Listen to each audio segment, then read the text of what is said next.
বন্ধুসকল নমস্কাৰ, মোৰ ইউটিউব চেনেললৈ আপোনালোকক স্বাগতম।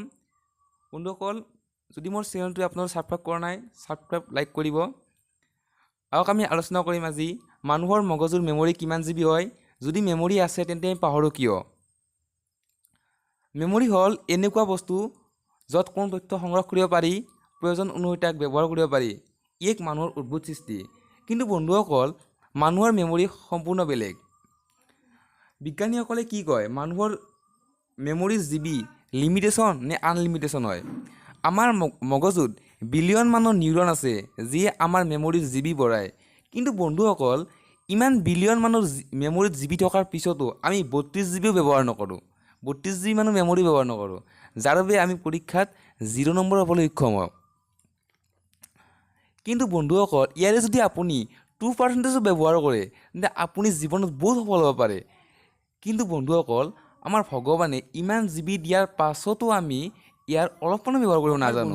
ইয়াৰ বাবে আমি কাক দুখ দিম? মানুহৰ মেমৰি ইমান জিবি আছে, ইয়াৰ দোষী আমি নিজে। যি ইচ্ছা তাই কৰিব পাৰে। আমাৰ মানুহৰ মগজুৰ শক্তি ইমান আমাৰ মানুহৰ যে মানুহে ইমান ইচ্ছা তাই কৰিব পাৰে। বেছি জিবি আছে, মানুহে এই মেমৰিত ভৰাব জানিব লাগিব। আমাৰ বিশ্বত যিমান কিতাপ আছে বা যিমান কিতাপ বৰ্তমান লিখা হৈছে, তাতকৈ বেছি হাজাৰ গুণে আমাৰ কিতাপ যিসকল বৰ্তমান লিখিবলৈও আছে এতিয়াও আমাৰ মেমৰিত ছেভ কৰিব পাৰে বা ৰাখিব পৰা ব্যৱস্থা আছে। তাৰ পাছতো আমি নিজৰ পাঠ্যপুথিখিনিয়ে পঢ়িব নোৱাৰোঁ। ইমান জিবি ভগৱানে দিয়াৰ পিছতো আমি নিজৰ পাঠ্যপুথিখিনি পঢ়িব নোৱাৰোঁ। তাৰ বাবে আমি দোষ কাক দিম? ইয়াৰ দোষ আমি নিজে। ঈশ্বৰে আমাক সকলো দিছে, ইয়াক আমি সৎ ব্যৱহাৰ কৰিব জানিব লাগিব। বন্ধুসকল, আলোচনা আমি জানো এতিয়া চাইণ্টিষ্টসকলে এই বিষয়ত কি কয়? এজন মানুহে জীৱন টাইমত 4.7 মিলিয়ন কিতাপ পঢ়িব পাৰে। ইমান মিলিয়ন কিতাপ আজিলৈ আৱিষ্কাৰ হোৱাই নাই। কিন্তু বন্ধুসকল, ইমান জিবি থকাৰ পিছতো আমি পাহৰোঁ কিয়? ইয়াৰ উত্তৰ কি কয়? ইয়াৰ উত্তৰ হ'ল, আপুনি যেতিয়া, মই এটা চিম্পল উদাহৰণৰে বুজাই দিম।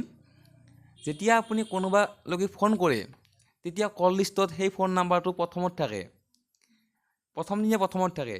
লাহে লাহে সেই দিন বগৰাৰ লগে লগে কল নাম্বাৰটো কল লিষ্টত পিছৰ ফালে আহি থাকে আৰু এটা সময়ত কল লিষ্টত সেই কল নাম্বাৰটো নোহোৱা হৈ যায়। অৰ্থাৎ আমাৰ মোবাইলৰ মেমৰিয়েও সেই নাম্বাৰটো পাহৰি যায়। আৰু মানুহৰ ক্ষেত্ৰত ঠিক একেদৰে হয়। যদি আমি তাক ৰিভাইজ কৰোঁ বা পুনৰ যদি আমি ফোন কৰোঁ, তেতিয়া কল নাম্বাৰটো পুনৰ তাৰ আগত আহে। অৰ্থাৎ ঠিক দৰে মানুহৰ মেমৰিটো ঠিক একে ঘটনা ঘটে। বন্ধুসকল, এতিয়া আমি আলোচনা কৰিম মানুহৰ মগজু বাৰু কেতিয়াবা হেং হয়নে? এইটো আপোনালোকে নিশ্চয় জানে। মোবাইল আমাৰ যিদৰে হেং হয়, মানুহৰ মগজু ঠিক তেনেদৰে হেং হয়। কিন্তু কিয়? যেতিয়া মানুহে শুদ্ধ চিন্তা কৰিবই নাজানে আৰু শুদ্ধ চিন্তা নকৰে, ভাল চিন্তা নকৰি দিনে নিশাই কুচিন্তাত ব্যস্ত হয়, তেতিয়া মানুহৰ মেমৰি হেং হয়।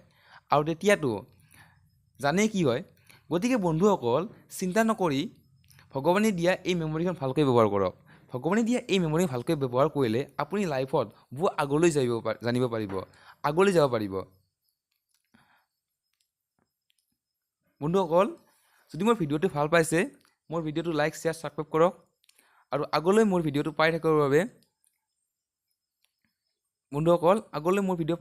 মোৰ চেনেলটো লাইক, শ্বেয়াৰ, ছাবস্ক্ৰাইব কৰিব। আজিলৈ ইমানে, ধন্যবাদ।